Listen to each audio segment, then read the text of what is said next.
ಭಾರತ ಭಾಗ್ಯ ವಿಧಾತನ ಕಥೆ ಹೇಳಕ್ ಬಂದಿದ್ದೀವಿ ಸ್ವಾಮಿ ನಾವು. ಹಿಂಗಂತ ಆಡೋರು ಮತ್ ನೋಡೋರು ನಡುವೆ ಒಂದು ಒಪ್ಪಂದ ಮಾಡ್ಕೊಂಡು ಶುರು ಮಾಡೋಣ ಸ್ವಾಮಿ ನಾವು ಮಾತಾಡ.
ಆಮೇಲೆ ಕಾಲಕ್ರಮೇಣ ಒಂದೊಂದಾಗಿ ಒಬ್ಬೊಬ್ಬರಾಗಿ ಸಮಾನತೆ ಹರಿಕಾರರು ಬಂದು ಈ ಪಾಪ ತೊಳೆದು, ಆದ್ರೆ ಇದನ್ನ ಸಂಪೂರ್ಣವಾಗಿ ಎದುರು ಹಾಕಿಕೊಂಡು ಹೋರಾಡಿದವರು ನನ್ನ ಒಡೆಯ ಹಿರಿಯ ಈ ಭಾರತ ದೇಶದ ಭಾಗ್ಯ ವಿಧಾತ.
ಸಮಾಜದಲ್ಲಿ ಒಂದು ಜೀವಿಯಾಗಿರ್ಲಿಲ್ಲ.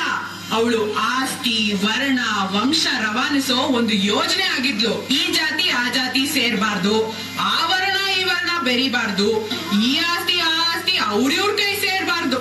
ಹಿಂಗ ಹಿಂಗೆಲ್ಲ ಆಗ್ಬಾರ್ದು ಅಂದ್ರೆ ಹೆಣ್ಣಿಗೆ ಯೋಚಿಸೋ ಶಕ್ತಿ ಕೊಡ್ಬಾರ್ದು. ಹಾಗೆ ಅವಳಿಗೆ ಒಪ್ಪಿಗೆ ಇದೆಯೋ ಇಲ್ವೋ, ಅವಳ ಬುದ್ಧಿ ಮತ್ತು ಮೈ ಮಾಗಿದೆಯೋ ಇಲ್ವೋ, ಅವಳಿಗೆ ಜಾತಿಯಲ್ಲೇ ಮದುವೆ ಮಾಡಿಸ್ಬಿಡೋದು. ಹೆಣ್ಣು ಆಸ್ತಿ ತಗೋ ಬರ್ತಾಳೆ. ಹಾಗಾಗಿ ಒಬ್ಬ ಗಂಡಿಗೆ ಹೆಚ್ಚೆಚ್ಚು ಮದುವೆ ಮಾಡಿಸಿದಷ್ಟು ಹೆಚ್ಚೆಚ್ಚು ಆಸ್ತಿ ಬರುತ್ತೆ. ಒಂದ್ ವೇಳೆ ಗಂಡ ಸತ್ರೆ ಅವಳು ಯಾವ ಗಂಡು ನೋಡದೆ ಇರ್ಲಿ, ಹಾಗೂ ಅವಳು ಬೇರೆ ಸಂಸಾರ ಮಾಡದೇ ಇರ್ಲಿ ಅಂತ ಅವಳು ತಲೆ ಬೋಳಿಸ್ತಿದ್ರು. ಅವಳು ಮನೆ ಬಿಟ್ಟು ಆಚೆನೆ ಬರಂಗಿರ್ಲಿಲ್ಲ. ನನ್ನಪ್ಪ ಸರ್ದಾರ ಗುಡುಗಿದನಯ್ಯ, ಗುಡುಗಿದನಯ್ಯ ಸಭೆಯಲ್ಲಿ ಹಿಡಿದ ಹೆಸರಿಗರ ಬರದನಯ್ಯ, ತುಳಿದನಯ್ಯ ನಾಡಲ್ಲಿ ಪ್ರತಿಯೊಂದು ಹೆಣ್ಣು ಮಗು ಬರಹ ಕಲಿಯಬೇಕು. ಪ್ರತಿ ಸರ್ಕಾರಗಳು ರಕ್ಷಣೆ ಕೊಡಬೇಕು. ಪ್ರತಿ ಕ್ಷೇತ್ರದಲ್ಲೂ ಹೆಣ್ಣಿಗೆ ಮೀಸಲು ಭೇದಭಾವ ಮಾಡೋರ ಜೈಗಾಗಬೇಕು.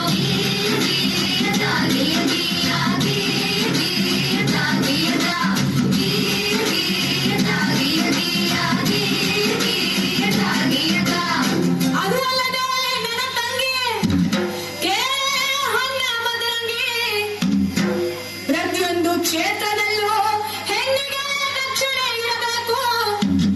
ಹಾಗಂತ ನನ್ನಪ್ಪ ಸರ್ದಾರ ಕೊಡಿಸಿದ ಹಲವು ಸವಲತ್ತು. ಪ್ರತಿ ಕಾರ್ಖಾನೆಯಲ್ಲೂ ಪ್ರತ್ಯೇಕ ಶೌಚಾಲಯ, ಪ್ರತಿಯೊಂದು ಕೆಲಸಕ್ಕೂ ಸಮನಾದ ವೇತನ, ಹೆರಿಗೆ ರಜೆಯನ್ನು ತಪ್ಪದೇ ನೀಡಬೇಕು. ಹೆಣ್ಣು ಶಿಶು ಹತ್ಯೆ ಇನ್ನು ಮುಂದೆ ನಿಷಿದ್ಧ, ಹೆಣ್ಣಿನ ಶೋಷಣೆಗೆ ಲೇಷದ ಸಿದ್ಧ.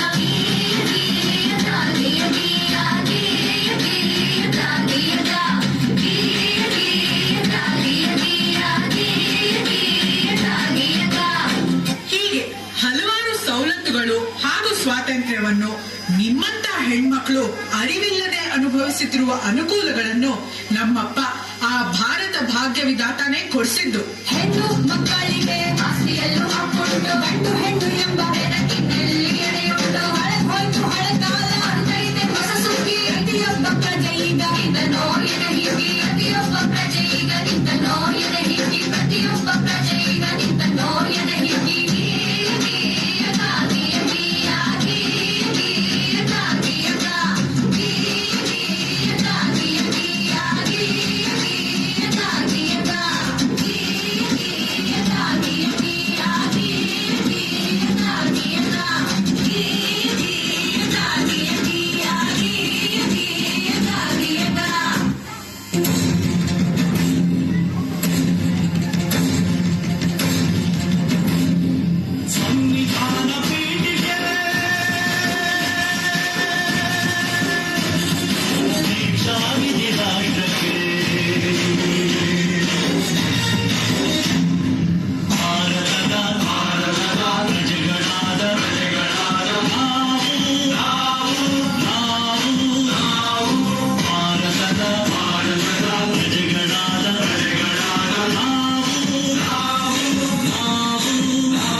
ಸ್ವಾತಂತ್ರ್ಯವನ್ನು